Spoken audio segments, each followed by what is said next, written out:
Durante los últimos 20 años él no tuvo la oportunidad ni de hablar con otra persona, ni de estar en el mismo espacio. Estuvo en una celda aislado durante más de 20 años. Prácticamente no vio la luz natural durante todo este periodo. Lo que te puedo decir es que México sí tiene una deuda importante en términos de reinserción social como sociedad, ¿no? Y que no hemos logrado construir eh, pues formas de lograr que las personas que han estado privadas de su libertad y que ya han salido de prisión por la razón que sea, puedan volver a integrarse a la sociedad. Estas personas siguen siendo discriminadas, siguen siendo aisladas, ¿no? Excluidas de la sociedad. Amigas y amigos de Cinéfilos en Apuros, ¿cómo están? Yo soy Elías Leonardo. En esta ocasión tengo un invitado especial para hablar de algo que ustedes van a ver por partida doble. Una historia fragmentada en dos partes. Una de ellas que llega el 10 de octubre a cines selectos, que es La Libertad de Fierro, un documental. Y van a ver el 13 de octubre en plataformas Los Años de Fierro, que digamos que es la antesala, es lo previo a ese documental para que sepan lo que pasa con un hombre que estuvo prisionero injustamente en una cárcel de Texas, que también fue sentenciado a muerte, pero que después de 40 años fue liberado y tiene que reinventar su vida luego de estar pues condenado, les digo, durante 4 décadas. Y para hablar de ello, pues mi invitado es el director, el mismísimo Santiago Steinau. A ver, dime si estoy pronunciando bien el apellido o no, Santiago, bienvenido seas. Hola, muchas gracias. Sí, está bien mi nombre y te agradezco muchísimo por el espacio. No, gracias a ti por venir a conversar. A ver, Santiago, es que yo me ponía a pensar, dije, seguramente ya le han preguntado varias veces el por qué escogió esta historia, cómo es que esta historia se le atravesó en el camino, ¿no? Pero viendo los dos documentales, hay algo en particular que a mí me llama la atención y que te quiero preguntar, que ahora sí que es explorar en el hombre detrás del director, que es por qué el compromiso con los personajes de esta historia, más allá de la historia, con los personajes de esta historia. Cierto, hay un compromiso como cineasta para sacar adelante este trabajo, pero detrás hay un valor humano, hay una condición humana para asociarte y seguir de la mano con este personaje principal, con el protagonista, que es Fierro. ¿De dónde nace este compromiso? Y lo pregunto así porque el periodista, por ejemplo, vivimos en el día a día, ¿no? Y a veces tenemos que estar reportando una nota y cuando la nota ya se publicó, pasamos a lo siguiente y vamos a lo siguiente y no nos detenemos incluso en regresar a ver a estas personas que nos han compartido sus historias, ¿no? Sus experiencias de vida, lo cual es cruel. Hay que aceptarlo también desde nuestro lado. En este caso, tú dices, pues yo voy a tener un compromiso. Uno, con el tiempo, porque regresas a Fierro. Y dos, porque estás atento a lo que es el desarrollo de su vida tanto en la prisión como fuera de. ¿De dónde nace ese compromiso, Santiago? Bueno, pues antes que nada, como te decía, te agradezco mucho por el espacio y por tu tiempo. Este es un proyecto en el que yo he trabajado alrededor de 15 años. Comencé a hacerlo en el año 2009, cuando aún estaba haciendo mis estudios de maestría en una universidad en los Estados Unidos. Y hice la primera película que terminamos en el año 2014. Y al terminar esta primera película, César y yo nos mantuvimos en contacto constante a través de cartas. Él me mandaba cartas desde la prisión y yo siempre le respondía. Y pues de esta forma se fue estableciendo un vínculo cercano. Al mismo tiempo yo estuve cercano a su equipo de defensa y muy al tanto de cuáles eran los progresos legales que estaban sucediendo en el caso y hacia dónde iba evolucionando esta historia. Y en el año 2019, cuando se presentó la última apelación de César ante la Corte de Apelaciones Criminales de Texas, pues yo decidí proponerle a César hacer esta segunda parte que habla sobre cómo ha sido el proceso de reconstrucción de su vida una vez que recuperó su libertad. Y este proceso, pues, ha sido un proceso complejo, un proceso lleno de retos, pero también yo creo un proceso muy interesante. Y hay otro aspecto también interesante que haces tú como realizador en la primera parte, que son los años de Fierro. Está un director ahí presente, pero no visible, vamos a decirlo así. Y en La Libertad de Fierro ya te vemos como un director visible, activo, ¿no? Es decir, ya te vemos dentro del cuadro. Estás ahí presente también como un personaje más. ¿Por qué esa decisión? Y lo pregunto así también porque es parte de esta continuidad del vínculo que estableces con el mismo César desde que empiezas a estudiar su caso, empiezas a sumergirte en el caso y después con el proceso ya pues, de reinserción social. Pues creo que a lo largo del tiempo se fue construyendo un vínculo de amistad, un vínculo de solidaridad y un vínculo de confianza entre César y yo. Y pues en la primera película, como dices, yo la verdad aparezco, bueno, no aparezco, se escucha mi voz en un par de ocasiones. Sin embargo, en la segunda película hay un poco más de la presencia del director en esta parte. Esto se debe, pues en un inicio, la verdad, yo no quería aparecer, ni quería que apareciera mi voz. Yo quería pues quedarme detrás de la cámara como pues pensaba que era lo más pertinente. Sin embargo, había muchos detalles que no se entendían en cuestiones prácticas de la historia. Tuvimos mi editor, el editor con el que trabajo y yo, Javier Campos, la oportunidad de llevar a cabo unos seminarios de edición en Grecia y conversando con los coproductores allá nos dimos cuenta que la película, sin entender algunas cosas del contexto de César, y esas cosas están relacionadas a que él y yo somos muy cercanos, pues no se entendía muy bien. Y fue por esa decisión que decidí eh, cambiar el corte y aparecer en algunos momentos, aunque realmente yo considero que el personaje central es César y yo simplemente pues aparezco como una figura contextual. Continuando, mi estimado Santiago, porque, a ver, la película llega a un momento en donde puede conversar y dialogar con una ficción como lo es Sujo. Y en este caso es cuando vemos a César recorriendo la Universidad Nacional Autónoma de México. Claro, son contextos diferentes independientemente de lo que es la ficción y la realidad, pero en un caso nos plantea el escenario de un chico que pues logra escapar y huir del crimen organizado y que tiene la posibilidad de reinventar su vida, ¿no? Porque también encuentra el apoyo de alguien. Recuerdo que cuando Sujo se estrenó, mucha gente criticaba, ¿no? Esta parte de que se romantiza, que cómo es posible que el hijo de un sicario tenga esa oportunidad, o que se es muy benévolo, y que no es posible que existan incluso este tipo de ayudas inesperadas ni de opción de una alternativa distinta a la cual ya se está condenando un destino.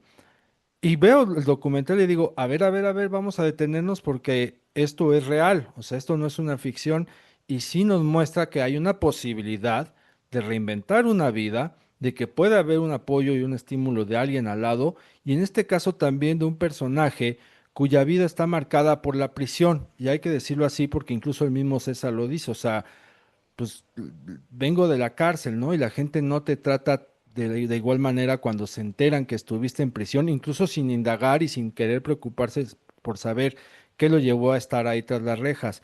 Pero tiene esa posibilidad, tiene esa segunda oportunidad, vamos a decirlo de esta manera, pues por comenzar una vida de nuevo.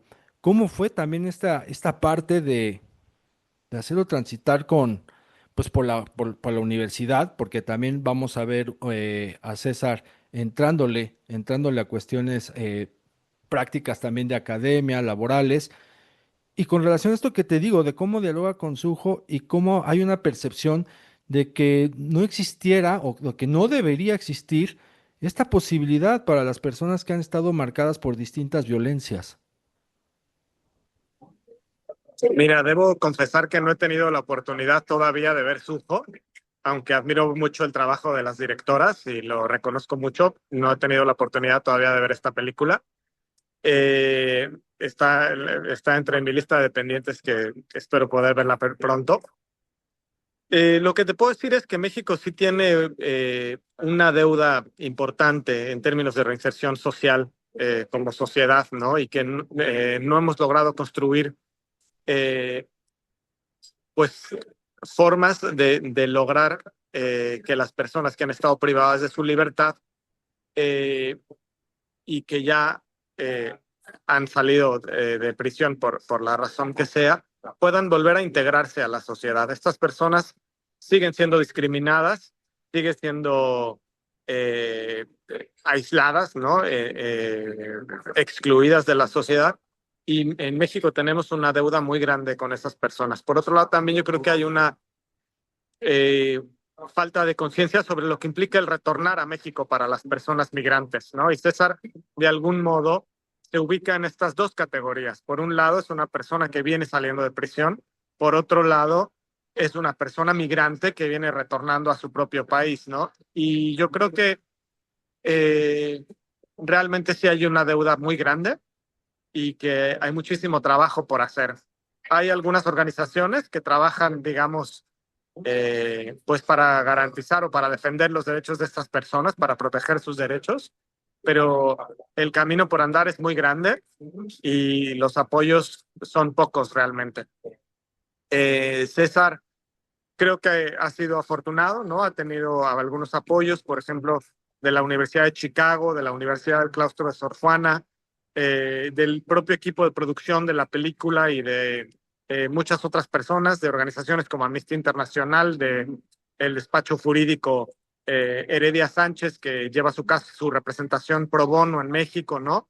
Y en ese sentido, pues ha sido, digamos, un caso, yo diría, de éxito, pero creo que es importante saber que no todas las personas corren con la misma suerte y dejar claro que en México hay muchísimo trabajo que hacer en ese sentido. Trabajo de inclusión y trabajo para la no discriminación, yo diría. Porque además nos estás asomando una historia sobre un tema que sigue siendo un estigma, que sigue siendo un tabú y que se toca muy poco, ¿no? Se toca muy poco. Digo, si bien el cine mexicano y el cine internacional lo han mostrado por ahí en algunas ficciones, ahora con el documental es como un choque de realidad en el sentido de la reinserción social, ¿no? Este tema que te digo es como espinoso, quisquilloso y que hoy día, dada la violencia que impera en nuestro país, simple y sencillamente ya apuntamos a que cualquier persona que estuvo en prisión es porque fue delincuente, ¿no? O porque fue un criminal. Repito, sin detenernos a cuestionarnos por qué estuvo allí, menos aún pensando en que muchas de las personas que están presas en cárceles mexicanas y en cárceles estadounidenses son inocentes o no se les han comprobado los cargos que se le imputan. ¿Qué importancia tiene el cine precisamente para combatir este estigma y este tabú? Pues yo lo que te diría es que las personas que han estado privadas de la libertad y consiguen recobrar su libertad tienen el derecho a reconstruir una vida, ¿no? Independientemente de la circunstancia que las haya llevado a prisión. Y el hecho que una persona haya cometido un delito o un crimen y por eso haya pasado algún tiempo de su vida en prisión, no quiere decir que esa persona tenga que ser estigmatizada por el resto de su vida, ¿no? Creo que justamente es importante trabajar en la inclusión de esas personas y que, digamos, una sociedad de algún modo se mide por ello, ¿no? Entonces, en el caso de César, fue particularmente difícil porque César viene de una prisión en los Estados Unidos, en donde su condición de aprisionamiento, por decirlo así, era el confinamiento solitario. ¿Qué quiere decir esto? Que durante los últimos 20 años él no tuvo la oportunidad ni de hablar con otra persona, ni de estar en el mismo espacio. Estuvo en una celda aislado durante más de 20 años. Prácticamente no vio la luz natural durante todo este periodo. Y obviamente eso genera daños muy graves, ¿no? Para, pues, la persona, para su proyecto de vida, ¿no? Hoy en día, la propia Comisión Nacional de los Derechos Humanos, que se ha pronunciado a favor de César cuando revisó su caso, eh, porque la policía mexicana estuvo involucrada en su detención, en la detención arbitraria de sus padres y en la obtención de una confesión bajo tortura. La CNDH ha pedido una reparación integral para César, ¿no? Y esa reparación va encaminada pues a que tenga el derecho de reconstruir su proyecto de vida. Y digamos, César, evidentemente ese es un derecho que el hecho de haber estado en prisión, pues, no, digamos, cualquier persona que haya estado en prisión debe tener ese derecho, poder reconstruir su vida eh, sin estar estigmatizado, yo diría, ¿no? Ujú, o lo que se dice. Digamos, la pena es el tiempo en prisión. Una vez que concluye la pena, pues no se debe estigmatizar a la persona y se debe hacer lo posible, yo diría, por darle un lugar en la sociedad, ¿no? Y por integrarles a la sociedad, ¿no? Para no ser una sociedad discriminatoria o excluyente, yo diría. Que debería ser parte de lo que es resarcir el daño, aunado a que se ofrezcan disculpas, ¿no? Porque en el caso de César, no solamente le destrozaron la vida a él, sino a todo su entorno. Estamos hablando de una madre, una hermana, digo, un hermano, una hija. O sea, también estas personas merecían, ¿no? Merecían una disculpa y que al parecer tampoco llega por parte de algunas autoridades que deberían, insisto, en hacerlo. Pasando a otra parte, Santiago, que es con relación al documental, que si bien es un género para contar historias, para denunciar, que es también un motivo de resistencia, el documental es cine a final de cuentas y el cine inmortaliza a quienes lo hacen. Y aquí lo vemos a través de un personaje fundamental en la vida de César, que lo estamos viendo en las dos partes, en una de manera testimonial, en otra a través de video, que es su hermano, ¿no? ¿Qué importancia también tiene esto, ¿no? Que el documental funcione como esa inmortalidad que le puede otorgar a algunas personas de carne y hueso, no solamente para nosotros como espectadores, sino para los propios personajes de quienes comparten sus vidas en la pantalla. Bueno, César y su hermano tuvieron una relación muy cercana, eh, una relación que desafortunadamente estuvo separada por la frontera y por la prisión. Sergio, el hermano de César, vivía en Ciudad Juárez y desafortunadamente pues no tuvo la oportunidad de ver a su hermano eh, desde que fue llevado a prisión, ¿no? Sin embargo, pues su amor de hermanos, su amor fraternal, ¿no? Prevalecía durante todo este periodo y los dos tenían siempre pues este anhelo de volverse a ver, anhelo que desafortunadamente no pudo volverse realidad.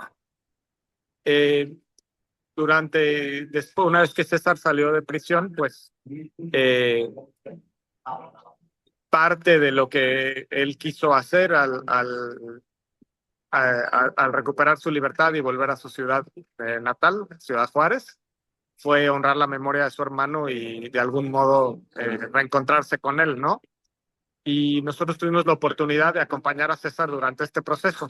Eh, y en ese sentido, pues nos sentimos agradecidos de que César nos haya permitido acompañarle, ¿no? En este proceso. Va una pregunta en un tono, ahora sí que sobre una inquietud con relación al aspecto cinematográfico de La Libertad de Fierro, Santiago, porque pues César nos va compartiendo a lo largo de todo su recorrido, a lo largo de todo el trayecto, lo que sufrió, ¿no? Lo que sufrió al interior de la prisión, cuáles fueron los demonios contra los que estuvo lidiando, al punto de decir, bueno, hay quienes intentan romperte el espíritu, ¿no? Te quieren quebrar y él logró resistir, ¿no? Pero en esa resistencia vemos a un hombre que, al menos a mí me pasó, que yo decía, bueno, le han arrebatado incluso la capacidad de llorar, ¿no? Ese derecho a la lágrima. Y llega un punto en donde vemos a César que le presta atención a Rocío Dúrcal cantando Amor Eterno y la cámara se detiene. Vemos una cámara fija detenida en observar cómo es la actitud y la transformación emocional de César, donde él ya manifiesta que tiene ganas de romperse, ¿no? Y uno estaría deseando o desea que llegue ese instante, pero también, ya que es aquí donde te tengo que cuestionar, el por qué esa decisión. Y lo digo así porque uno también puede interpretar de, ay, aquí ya hay una intención del director como por forzar ese momento, ¿no? Cuando a lo mejor podría ser natural, digo, independientemente, pero también César contribuye a que se sienta ese momento porque previamente nos ha mostrado que pues le arrebataron esa capacidad. ¿Por qué la decisión de dejar la cámara fija en ese instante en que César está escuchando a Rocío Dúrcal? Pues en el documental uno tiene la tarea de observar, ¿no? Y observar pues también es tener paciencia y en muchos momentos quedarse con la cámara fija observando, viendo cómo las cosas suceden frente a ella, ¿no? Cuando se dan momentos, yo diría, tan especiales como ese momento. Nosotros, eh, pues, simplemente consideramos que era un momento en donde la escena reflejaba un poco el mundo interno de César y decidimos dejarlo eh, completo, tal cual sucedió. No hubo, digamos, ninguna planeación anterior, no elegimos la canción y las cosas pues sucedieron. Y esa es una de los regalos que a veces como director te da el cine documental. Y pues cuando creo que hay esos momentos en donde las cosas suceden de alguna manera casi mágica frente a la cámara, ¿no? Y simplemente dejamos, pusimos la secuencia porque consideramos que era oportuno ponerla ahí. No, no, pero no hubo, digamos, ninguna planeación y francamente tampoco creo que haya habido alguna manipulación, ¿no? En esta escena. Santiago, algo que tú le quieras decir precisamente a la audiencia para que se acerque a estos dos documentales, para que presten atención a lo que es la historia de César, y la otra es que le echen ojo al cine documental, porque a mi entender, creo que México está viviendo un buen momento, o vive un buen momento desde hace algunos años, con relación a este género en específico. Pues sí, en primer lugar, México vive desde hace muchos años un momento fantástico en la historia del cine documental. La cinematografía documental que se hace en nuestro país es riquísima y es maravillosa y invito a todo el público a que vea cine documental mexicano porque tenemos un cine documental muy valioso y muy rico. Y sobre estas dos películas en concreto, yo te diría que César es un ejemplo de resiliencia humana digno de admiración. Y creo que pues el público puede aprender, no, no te diría aprender, pero salir quizá de alguna manera enriquecido de, de poder conocer la historia de un hombre que con su fortaleza interna, ¿no? Nos llena mucho, ¿no? Nos da mucho. Entonces, pues la película se estrena el 10 de octubre.